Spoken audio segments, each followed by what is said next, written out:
Okay, good morning, everybody. Thank you very much for joining.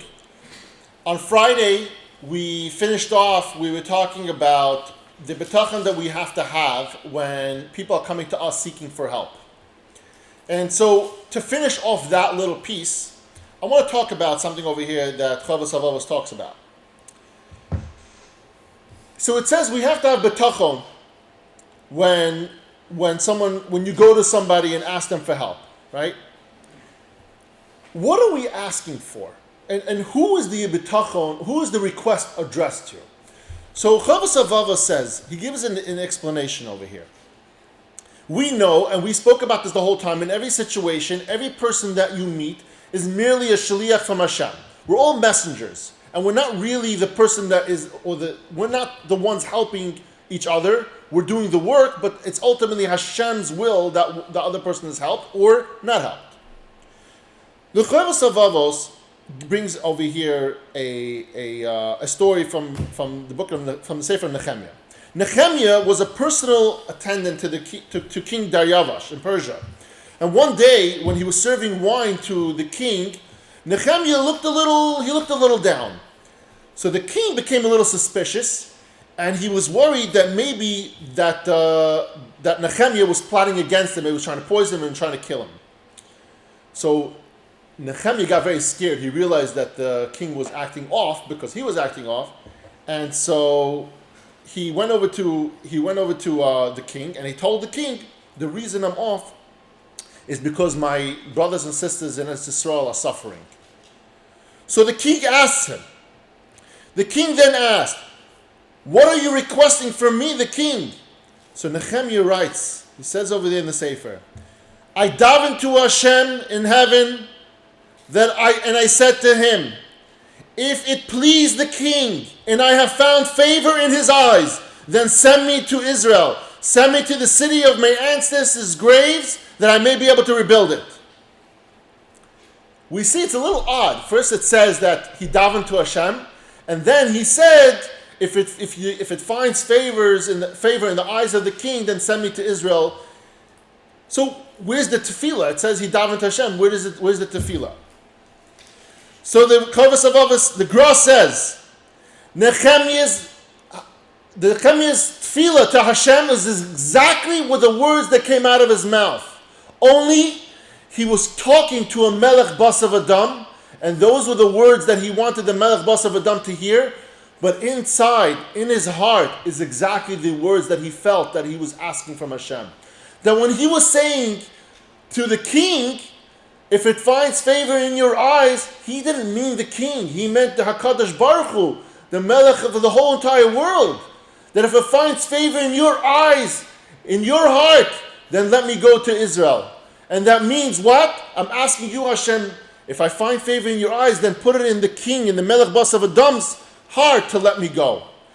And he brings over here and he says that many, many times through history that we found that Chachamim, Tzadikim, Rebbes, even more modern times, people would go to a ruler of a country, to a Melech Bas of Adam, and he would go and ask them for favors, to seek help, to ask for forgiveness, to ask them to abolish a decree. And when the tzaddik or the person who would go to the king and he would ask him the question, they would phrase the question in the exact words that they would go to Hashem, Kodesh Baruch Hu, as if they were davening to Hashem. I'm sorry, not as if. They were davening to Hashem.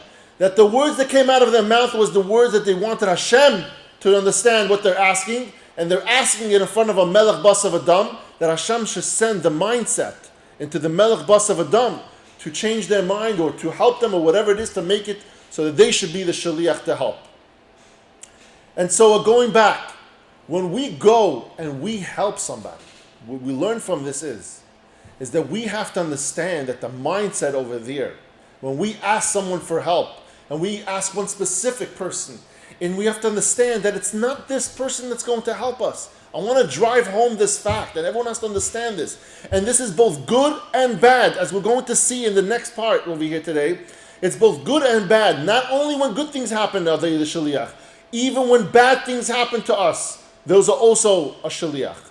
And so we have to understand that. And when we understand that, we start looking at things so much differently, as you're going to see here in the next chapter.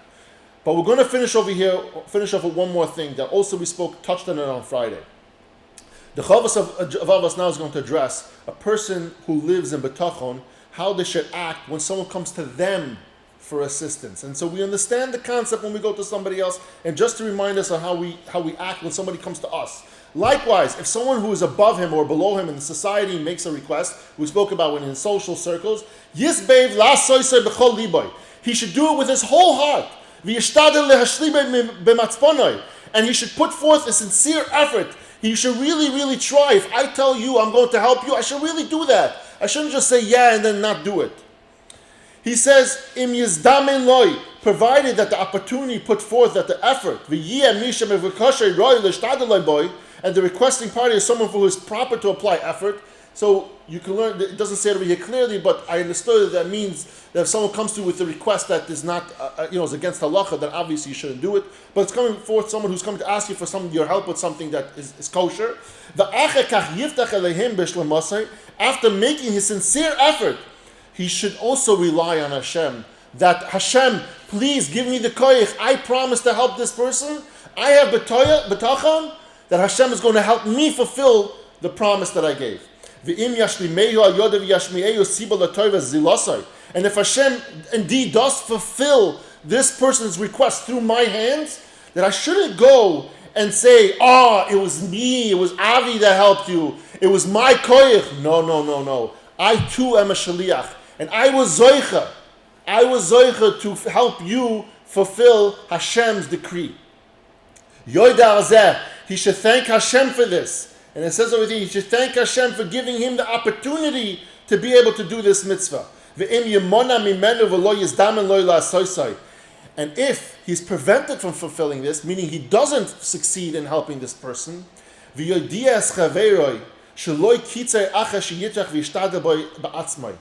should go to his friend and he should tell him, I did what I could. I did my hishtadlus. Ultimately it was up to Hashem, and I am a shaliach from Hashem just like everybody else. And I did my part. Ultimately, don't be upset at me. I did what I was supposed to do, and the outcome is not just what you thought you wanted it to be. And so going back, we think of hishtadlus, and we think of the person that we go to as only when we're asking from somebody.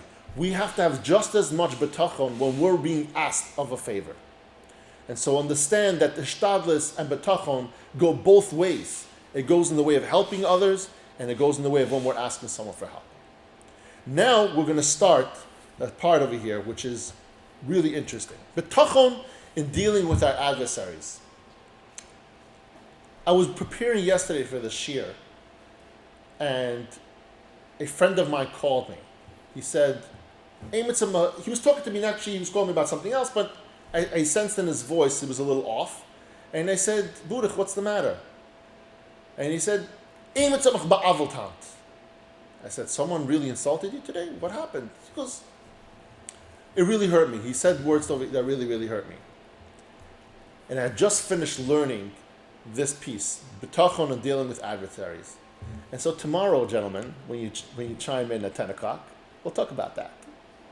What a way to leave a cliffhanger.